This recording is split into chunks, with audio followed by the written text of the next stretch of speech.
No saying, there's a difference between a drunkard and an alcoholic, you know. Alcoholic. Alcoholics attend meetings and drunkards don't. I don't know. From what do you think overall the basic principle of treating an alcoholic is? Well, I'm no authority as far as medicine is concerned. I have been involved here with the law enforcement since I started back in 1955.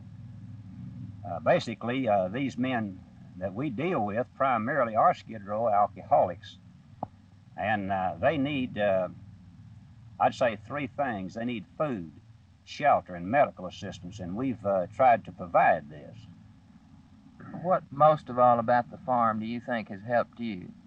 Well, just the being here is where we're among friends and away from town where no temptations. That's the main thing. Oh, when I came out here, I was really a sick man. I mean, I was lucky to get out of here when I did. I couldn't wait on myself or anything else. Were you, that was about how long ago? 4 years ago. And Mr. Cox, what has this farm done for you? Can you? Well, it's been a port in a storm for me on more than one occasion. And I've never come out here that I didn't feel better able to face the world when I left than I did before I got here, in other words. What about work? Is work treatment? Yes, to me, I like to think of the pick and shovel program rather than pacifying these men, because idleness plays a great part in their life. And to me, out here, fresh air and sunshine and a little work can't hurt nobody. And I'm a firm believer in discipline, so nobody hurts themselves, but they are required to do something. Okay, what about the atmosphere out here, Gary? Well, it's up against what these men are used to. It's the best thing that ever happened.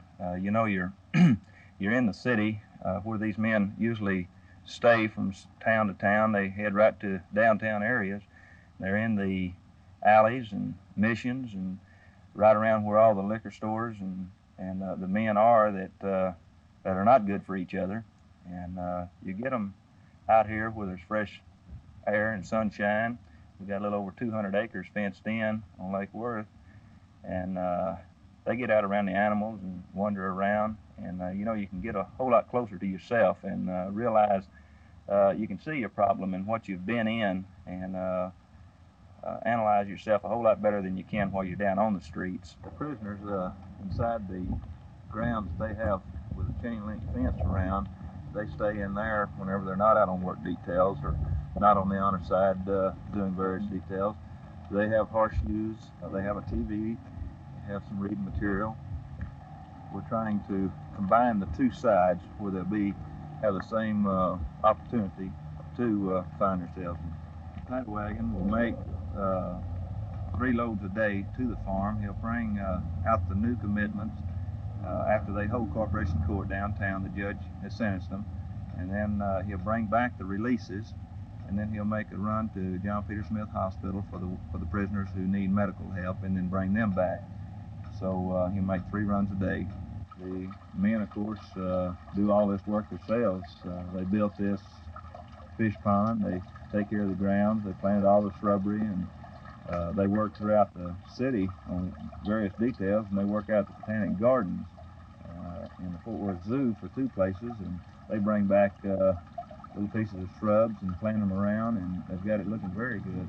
His particular case, he'd been a cowboy most of his life, and then just odd jobs, and he has a wife, and he raised his family right over in the Hanley area of Fort Worth. His wife still lives in the house, and she's got a job and still unmarried. Like I say, these men, most of them have gone through their families and their jobs and what have you, and in his particular case, he had gone back, I guess, about as many times as the family could work with him, and he's been out here for approximately 3 years now. And now all these horses were raised out here. We started out with 1 mare. I guess we've got about 5 head of horses now. Oh, I've got 7 calves since I've been here, and about 3 years ago, I caught something in the ants and the grasshoppers, run them out of the hive, and they left. And finally, I got one bunch to stay, so I caught 4 new bunches this year. Oh, I've been stung a few times, but it's my fault, just like these yellow jackets. I've been stung by them, but I usually lay my hand down on them or something. But your bees, they know you. Yeah, they know me. Tonight we've got hot links, oven-baked potatoes, great northern beans, mustard greens, and coffee. For lunch today they had macaroni with cheese and creamed potatoes, black-eyed peas, and coffee, scrambled eggs and grits, cream gravy, applesauce, and coffee for breakfast. So now this is just a common menu for the day. The money that we receive off the Coke machine, the cigarette machines, we buy Prince Albert. And the men, we give them a sack of bull durham each day with matches.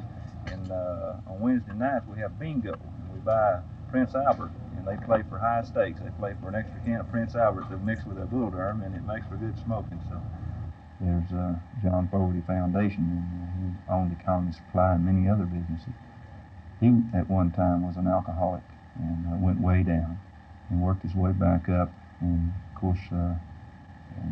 He had a feeling for these type men because at one time he was there, and they've got a plaque up there in remembrance of him with his picture, where you and I, as just normal citizens, are trying to talk to one of these men. They could be putting us on and be really giving us a snow job and conning us. Well, these men, they've been there themselves, and they know whenever they're being conned and when they're putting them on. And they'll set them straight pretty quick. Now, Joe, you know that ain't right, or you're not going to get this out of me. I know what you're trying to do to him, or something like that. No, it's not necessarily that they are born in a poor family, because there's been a lot of great men that have hit the skids, and they branded them as winos. We've got one, for an example, up our old Peaches. You remember him? Flemings, he's still with us. Well, now, he doesn't have a place in this world to go to. I don't know what would happen if you'd throw him out on the streets. So he's found a home here. The line may form in between where a man will drink heavy, retain his business and his job or his family, and an alcoholic, nothing stands in his way of his drink, and he goes right on through his family, his job. Here, see, on the other side, now we can leave anytime we get ready. We're not fast as rabbits, we leave. If you wanted to, you could get in your car and drive off right now. Go up to Sullivan, take out and be gone, come back when I get ready. When I ever had to come back, I'd come back in good grace. What stops you from just getting in your car and driving away? I like it here. I like it out here myself. These men have been in jails throughout the country, and they tell me that this is the best jail they've ever been in. Mighty good place to be. I don't mean make it your home permanent, but I mean it's a good place to be when you're out of the world without a home, we'll put that away.